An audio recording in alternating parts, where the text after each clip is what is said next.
Well, good morning, everybody, and welcome to the Options Trading for Income Weekly Update with myself, John Locke. Before we get going, we would like to remind you that the presentation is for educational purposes only. We're not broker-dealers or financial advisors, and we're not making any specific trade recommendations.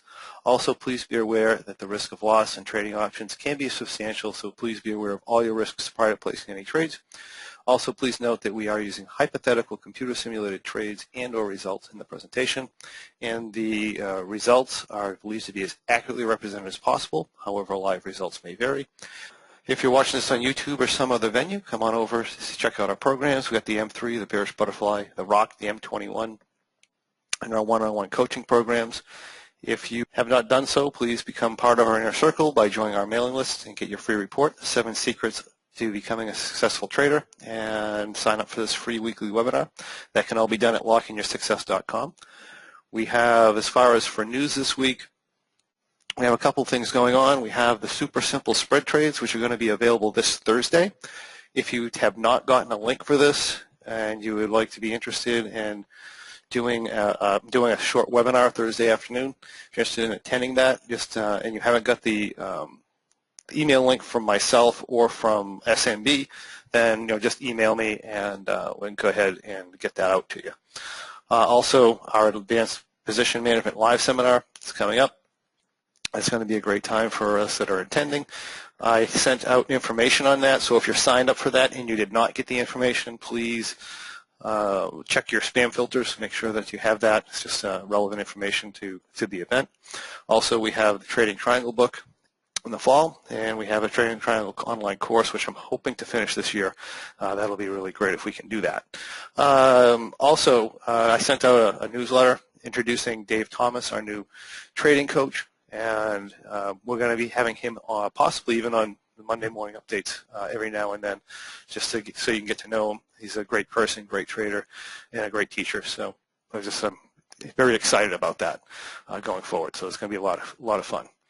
All right, so moving forward, let's take a look at what's going on in the markets.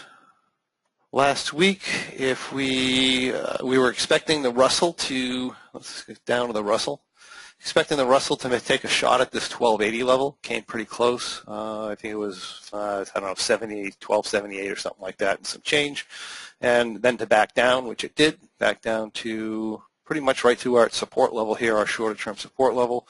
Pretty normal movement. If you notice, that's pretty much in line with the NASDAQ coming into its resistance level. It's very much in line with the SPX coming into its resistance level. So everything worked out pretty much technically as expected here. And the Dow also came up to its technical resistance level. From here, we back down to what we have as a diagonal support line. I mean, diagonal support lines, although they've been very effective in the market lately because we're uptrending so hard, they're not, from a long-term standpoint, they're not that important. What's much more important are our horizontal levels. And, we should be getting a bounce today now that we've come down to these diagonal levels, and that would be normal. However, I wouldn't be surprised if we come down to something a little bit more substantial maybe later on in the week or maybe next week and get back down to these 1230 areas. We'll have to see how, if we bounce here and how hard the bounce is going to be. If we break to new highs, then we're probably going to keep going. But if we just come up and we roll over anywhere short of that, we're probably coming down to around 1230 or so in the Russell. So those are my thoughts going forward. We'll see how we react to this support level here. All right, so that's pretty much with that. Let's get going with the positions because we have a lot of things going on because of the expiration, and we have results. We have all kinds of neat stuff. So let's go back to the M3 on Monday, and we'll take a look at what happened. So as of last Monday, we were sitting in this position here at the end of the day. We're outside the tent. I guess we're kind of at the edge of the tent, but we're just slightly outside the tent looking at something like this. Our delta is a little bit high, not terribly high, but a little bit high. So we came in here and we cut that down a little bit by buying two of these 1260, 1270s, brought us down to about minus 48. put us into a position that looks like this. So now that we've done those verticals, we're sitting on the edge of the tent. We're slightly negative delta. I like to be a little bit more aggressive and watch this hole as we come into expiration. If you were in this position during expiration day or on Thursday, you'll notice how quickly we start to get this starts to drop out here. So as we come into expiration, I get a little bit more concerned about that, because at the same time, this area back here is increasing in value extremely quickly. So this line is very quickly heading towards the right, towards a solid line, and that being the case, we tend to be a little bit more aggressive there. So here is how we sat as of the end of Monday, and I'm going to attempt to slow down a little bit because I'm getting comments with that. So here's what we look like there. Moving forward, there was another adjustment on Tuesday, and let's just go to 1500 on Tuesday. Again, we started pushing our delta limits here a little bit. We're actually okay, but we are at the edge of the tent. So like I said, coming into expiration, I'm a little bit, only 3 days to expiration, a little bit more sensitive as to my delta levels at the edge. So here we are. I just took off one more contract. Again, brought us down around the minus 50 level here. Something I wouldn't have done if we were 30 days to expiration, but being 3, that's a little bit different story. If we go to the following day, the position, let's go Wednesday and take a look at where we're standing. So here we had an 11-point up move. We had a situation where our Vega was positive, and we're 2 days to expiration, and I need to make some sort of an adjustment here. To me, there's no time value really to roll up. If I was going to roll up this position, I'd have to roll it all the way to like 1270. That's too risky for me for the downside. I could do certain things like I could certainly stretch this out and put some risk up here and take the risk that hopefully the market doesn't go any higher, right? So we could get out of, in other words, we could leave M3 concept at this point. And I can do, let's see, -6. I can sell my time value at +6, right? Which would be kind of leaving M3 concept a little bit. I would be in something like this, and I could run this out, and that actually probably would have worked out okay in this situation here. But the reality is, my options are limited. In order for me to stay in the trade, I am taking out too much upside risk here at this point, on too much risk for too little reward, as I would say. So what I decided to do is I just closed the position out and just exited. So let me clear these trades. And let me just take a look at our questions here for a second. It just says, April M3, I assume usually you would recommend moving 1170 or 1210. I don't know what that means, but no, not necessarily, Jens. I'm not sure what you mean. But anyway, here is the position before it was closed. We just simply closed this out, and we closed it for, on the reports, profit of 31.69. Now, if you remember, I said that we had challenging execution this month. So what I ended up doing is I pulled $1,000 right off of our profit and loss level when we put it in the reports in the actual data spreadsheet, which I'm going to show you. So you're going to notice that the profit and loss is not that high. I think that's a more realistic number that represents this month a little bit better. So that was that. Okay, yeah, so that was that with that particular trade. It was a little under 5%, I think, around 4% of what that came out to. So that was the April M3. I just have a question about profit and losses on OptionView. Right now, OptionView came out with an update on Friday. So if you've updated since Friday afternoon, if you've updated your OptionView software since then, your profit and loss problem should be corrected. I haven't. It hasn't been fixed long enough for me to verify it personally, but they say that the problem's all set, so hopefully that's not an issue anymore. Okay, so that was the M3 trade for April. The other trade, another trade we had on for April was obviously the April rock trade, and that had no adjustments Monday. So I'm just going to go back to Monday afternoon. Oh, before I do, I'll show you the T-log on this M3 because I'm getting some requests for that. So here is where we started. We started with 12 contracts up at the 1200.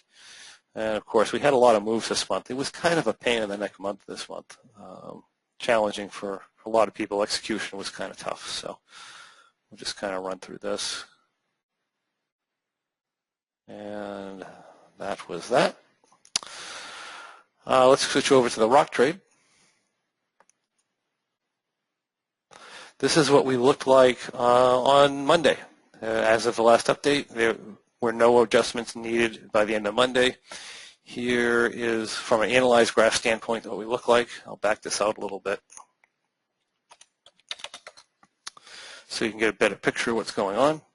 We are a little bit overcapitalized in the rock trade, which if you've done any advanced programs, this can easily be fixed without really affecting the profit and loss on the position here. We just don't do that here because it gets confusing to people. So this is what we have from an option standpoint. Tuesday, we did not have an adjustment Tuesday. Tuesday at, oh yeah, it was the end of the day. Okay, so Tuesday, let's go to Tuesday at 1500 and show you what the position looked like. So here we are Tuesday. On this, we're up to our profit target number. Even if we weren't to our profit target number, we have to consider that this trade had a tough time earlier in the month. If you remember right, we had a very sharp down move and put us down, I don't know, $5,000 or so, or around 10%, which is certainly within guidelines for the M3 for the rock trade, but you know, we came back from that deficit all the way back to our very close to our profit target number of 20%. So very nice recovery for that. Realistically, 3 days to expiration, nice flat day, near profit target. It's a good time to exit, and that's what we did. We pulled out of the trade here. So the results on this particular trade on the way out, if we take a look at our reports, are going to be 10,602. I actually had a lot less of a problem with execution with this than I did with the M3 trade, but I am going to yank the $1,000 off of it anyway and say that this was a little bit below profit target. I think that's, again, a fair representation of what happened this particular month. So we'll show you that when I update that. And the T-log for this, again, is here. We entered this as a rock trade. We got kicked back into a cat trade, and then we came back to a rock trade again. So a little bit of drama, but nice trade. Nice trade nonetheless. Worked out really well with the way the market flattened out here at the end of the month. So let's take a look at our last trade here, which is essentially the V Condor. That's our last April trade anyway. I did do an adjustment on the V Condor. Let me check the date on that adjustment. Actually, it was this day here. It was Thursday, or maybe Wednesday. Let's see. It was right here on the 15th. So let's go to the 15th. Prior to adjustment, let's show you what the V Condor looked like. So here is our V Condor as of Wednesday, which is the same position it was in the last trade update. The position's up about $3,600. I have a positive delta of 75, which is not allowed in this trade. It's too high. So this is what a position looks like. Let me back this out a little bit. This is what we look like here. So what we do to fix that is we take this straddle further out. Realistically, if we look at our put options here, they're not worth anything. They're not worth moving. They're not worth selling. They're not worth doing anything. So just kind of left that alone. I could put a sell order for that if I want to, see if I could get, dig 50 cents out of it, or I mean, not 10 cents or something out of it. But realistically, I just left that alone. I took this call, I rolled it forward. So we rolled it all the way up to from the 1270 to our 1290, brought our delta down to slightly positive, and ended up in a position like this. Had the market continued to go up fairly aggressively, who knows, we might have made a little bit more money, but as we know, it did not. And this is a position that we expired this in. So that particular trade gives us a profit and loss of, let's go forward, and that is not correct. Let's get realized of 37.54 combined. That has not expired yet, which is why we have a difference between realized and unrealized. But once this expired, it was 37.54 was the actual number. I did not make an adjustment for execution in this. I did not have a problem. I was entered early in a time period, and the adjustments were minimal, so there's really no need for it in this particular trade. And that is our April positions. I do have a question of exiting. I'm assuming maybe the rock trade. So if we go back to the rock trade, we have an interesting trade here, right? So we're just going to use, on a trade like this, a combination of verticals and stuff to exit out. I mean, one of the things you can do is you can take off, let's see, this is a May rock trade. Let's go into into April. And am I already off? All right, let's well, what I'm going to do for exiting, typically I'm not necessarily going to exit in butterflies. I'm going to exit this in as flat a delta position as possible and just move on. For some reason, Option View is not giving me the strikes here, and we have a lot to go over today.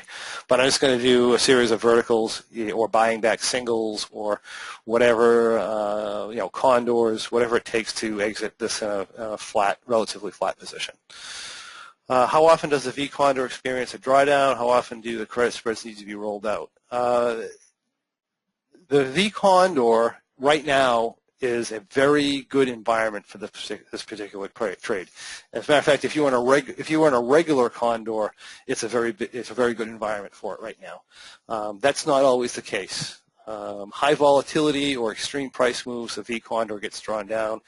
2013, which if you look at the super simple spread trades system, we went through 2013. With the V condor, and in those cases it gets drawn down. We had extreme fast moves under low volatility. It also does not like high volatility markets, so you'll get down in high volatility markets. As far as rolling the upper or lower spreads, it's very rare to actually have to do that. You have certain environments where you get, again, very large price moves. If you're under extremely high volatility, or if you're in just a really hard uptrending market that's very hard uptrending, then we'll experience rolls, sometimes one, sometimes two. But I don't think we've had to roll this thing in the last, I'd have to go back and check, but I can't recall rolling this in the last year or so, and it's kind of uncommon to actually have to roll it, but it does happen. So obviously you should know how to do it, but it is kind of rare. You get a year like 2013 where the market is just extremely aggressive to the upside. The moves were very large, and we had a lot of bias to the upside in the T+0 line skews and stuff. When you get into that, you have to roll. We had to roll quite commonly in 2013, which it made it an excellent example for the program. So we utilized that. But that's generally the case. Do I ever start a V condor without a straddle and then later add a straddle based on conditions? Not by guidelines, no. No, we never do that. Certainly, with conditions like this, being in a regular condor is more beneficial than being in a V condor, because you don't get that straddle costs you a lot of money. And when the market's extremely flat, as it has been, then there's a cost to that. But you also get a whole lot better protection against fast, rapid price moves than you do in a regular condor. In other words, a regular condor is going to draw down a lot more a lot faster if the market decides to move. So everything's a trade-off with our trading, and that's the trade-off to doing the V and the condor. The good thing about the V and the condor, though, is the way that we adjust these. It really, if you're adjusting it properly and you're paying attention to the rules and guidelines, the chances of you taking a more than maximum loss on the trade is very, very unlikely, because we don't do what a lot of condor traders do, which is roll back and double size, which is very, very dangerous. When it works out, hey, it's great, but when it doesn't, sometimes you see people losing a year's worth of income or more with regular condors, and that is not the way to be a profitable long-term trader. So this system works very, very well with that type of stuff. All right, so those are April. Let's take a look quickly at our results for April. So here we had a bearish butterfly. We closed early at 14.5% of planned capital. We have a total for the year. We're up about 32.3% of planned capital. We've won 3 trades. We've lost 1. For the M3, we have we're up 4.3% of planned capital for the month there. We've won 4 trades this year, lost none, up about 29%. This is a little bit ahead of target on what I expect for returns. Like I said, if we take a look at our expectations, we expect 90 out of the bearish butterfly, 60 out of the M3, 120 out of the rock, 60 out of the V trade. So again, we're running a little ahead of normal. The rock trade has actually done very good this year. We've had a couple of 10% months, a couple of 20% months, no losses. It was almost 20% this month, so 61.5. And the V trade is also performing better than normal this year. So we have 6.1, 9.34, 12.6, and 7.2. So nice year so far. So hopefully this continues. If it continues, it'll be a fantastic year, but we can't always count on that. So that's where we sit with the website trades as of right now. I have a question here. Are there V Condor Delta guidelines? Yes, there are, and they are going to be in the new program, Super Simple Spreads. That's one of the 4 trades that are in that particular program. And the Delta guidelines are thoroughly explained through there. Okay, so that's what we have here. And moving on to May. So let's see, we have a May V Condor. We will, let's see, did I have any adjustments? I had no adjustments, so I'm just going to go to Friday, the end of day. We will take a look at our position. So let me just May V Condor. So this position has had no adjustments, and we're just simply sitting right here. So nothing since inception. Like I said, this V is costing us a lot of theta right now, and that's because the market's been so flat. But the good part is no adjustments back and forth. If you're in a regular condor and you're doing all these adjustments, then that's going to cost you some money as well. But that's what we're looking like with the V Condor. Let's move forward to our May Bearish Butterfly. What I did do with the May Bearish Butterfly on Wednesday is I did a Delta Theta roll. So let's take a look at what we got going on Wednesday at 1500. And we'll go over to the Bearish Butterfly account. So again, this has been doing okay. We've been kind of grinding up, but no big deal here. We're sitting at the 1240 put butterflies, which is the butterflies we entered with. We had the pullback. We didn't have to have an adjustment down. Now we're starting to run to the upside. We are running more than 1.5 to 1 delta theta ratios, and realistically, we were actually running more than that, or close to that earlier in the week as well. So, time to do the roll. Again, this is not a mandatory roll within the system. When you're in 1/3, what is mandatory in the system is if you roll up and then have to. If you have a delta theta ratio and then have to add, then you would roll up and add. But we could have stayed here but either way is fine. I just decided to go ahead and follow the standard guidelines and just roll this up to 1260. And I ended up in a position like this. And then that was it to the end of the week. So if we go to the end of the week, we're sitting here up about $5,000.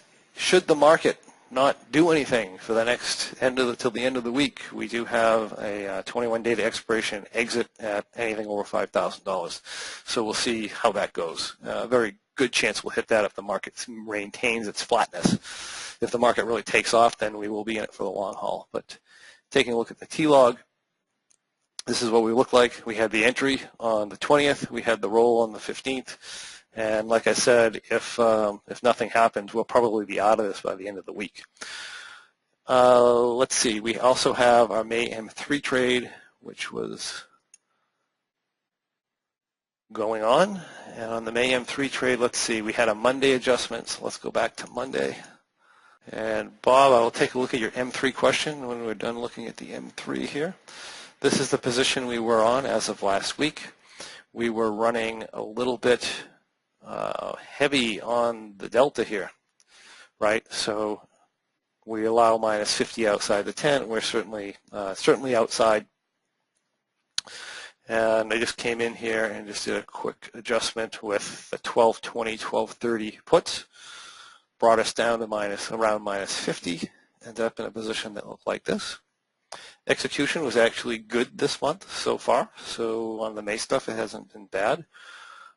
So no issues there. On, let's see, Wednesday, we did the same thing. We did 5 more 1220, 1230s because of a delta issue, so we'll push to Wednesday.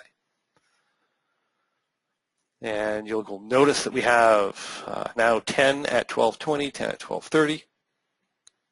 And we're into a position that looks like this. I think we did this because of a Vega problem, actually. Let me look. We're positive Vega. Yeah, delta was reasonably good here. Vega's positive, so that those 5 spreads brought our Vega back down. So it was less of a. I mean, we had a delta issue kind of, but now we are Vega negative. So that's what we did there. And let's see, on Thursday. Go to Thursday here. We did 5 1230, 1240s. So here we are running into 5 1230, 1240s. Again, we started to have a delta problem outside the tent. This is what our position looked like on Thursday. And then as of Friday, with no further adjustments, here we are. We're about break even with the May M3. So this is where we're sitting here. If the market flattens out and stays in here for a little while, then we should gain value relatively quickly. If not, again, we continue the good fight. So for a question, if I'm in the middle or in the left middle of the M3 tent and not at a roll point, but with positive delta, should you buy some puts or roll anyway? So I'm assuming, you mean if we're like right here, and maybe you haven't hit a delta number.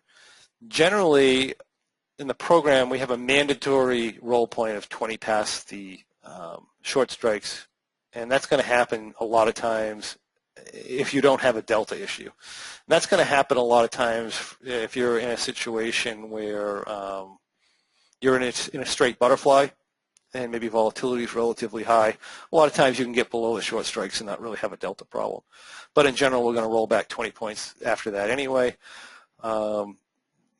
If you're having a delta problem and you're in front of the short strikes, then depending on where you are, like if I'm out here and I'm having a delta problem, I'm not necessarily going to want to roll this position back. Although if you're a standard M3 trader or a beginner M3 trader, you probably would. But there's other ways to fix the downside without fixing the upside. You can buy puts. That's certainly one of the program allows that flexibility. You can buy puts. You can roll back the shorts with verticals. You can do all kinds of different things to do that. But when you do it, you don't want to do it in a manner that's going to collapse your T+0 line to the upside. So if I were to buy puts here, in other words, if I were to hold position and buy puts, I don't know, we'll buy 3 of them, right? In this case, that might be, well, if I was here, that would probably be fine. But if I kind of started to overdo it,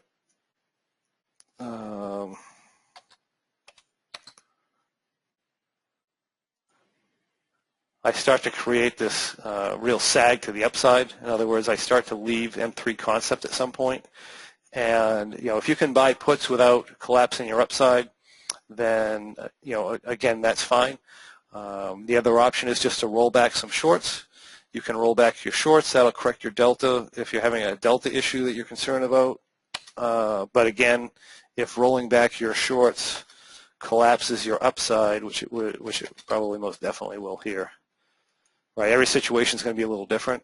But this is not an M3 trade anymore, right? So if the price is down here at 12.24 and you rolled these back and you created this big sag up here, you're no longer in M3 concept. You're now out of it.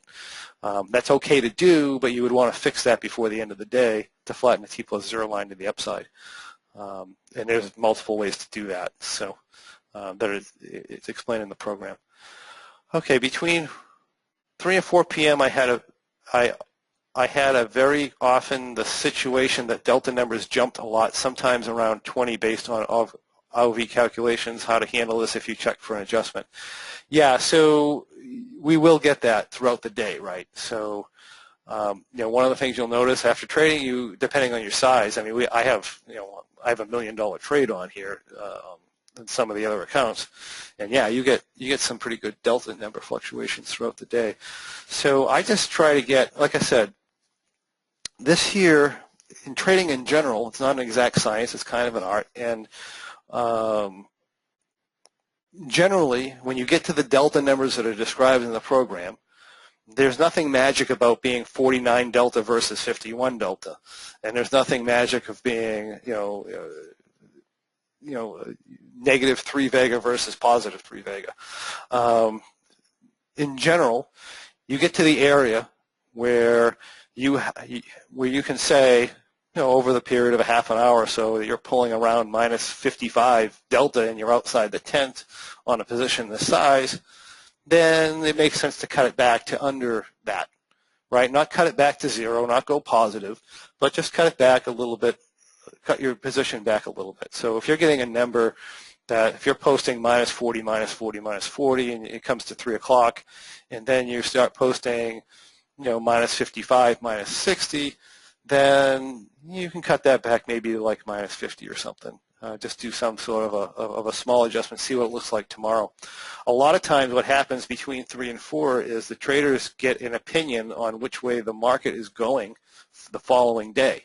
So, you're trading the market and it's noontime, 1 o'clock. The traders really, the big institutions sometimes, they don't really know what everybody else is doing, and they're kind of nervous, and that tends to hold a flat delta line. And then if towards the end of the day you get into a situation where they start to get confident that it's likely to be up the following day, you'll get a fairly decent increase in your delta number. All right, so they're basically telling you that, hey, the market's bias is now a little bit more to the upside, and being an M3 trader, you would adjust that and adapt to that. The fact that that's happening. Or if it goes the other way, if it flattens out, it means that they were kind of confident during the day the market was going up, but now going overnight, they're not so confident anymore in direction. Maybe there's some news out the next morning or something, and they'll flatten it, and the T+0 line will tend to flatten and that just kind of represents the attitude within the traders. So, and we can use that information and trade off of it. We could put our own opinion in and ignore it, but in general, if you get significantly over minus 50 delta outside the tent, then you'd probably want to fix that,